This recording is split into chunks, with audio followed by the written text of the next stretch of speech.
జన్మించాడు. ప్రజలను విడుదల చేయగలిగినటువంటి అర్హత ఏంటి?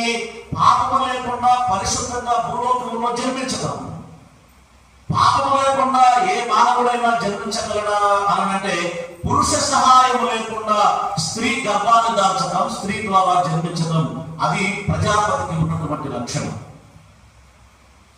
అందుకని తండ్రి అయినటువంటి దేవుడు గాబ్రియేలు అనేటువంటి దేవదూతను పంపించి నజరేతులో యెరూషలేము ప్రాంతంలో ఉన్నటువంటి ఒక కన్య స్త్రీతో మాట్లాడి, నువ్వు గర్భాన్ని దాల్చుకున్నావు అని అనగానే ఆ అమ్మాయి ఏమంటే, అయ్యో నేను పురుషుని ఉన్నదాననే ఇది ఎలా సాధ్యం ఉన్నటువంటి డౌట్ అంతా కూడా ఆ దేవదూతకి ఎక్స్ప్లెయిన్ చేసింది.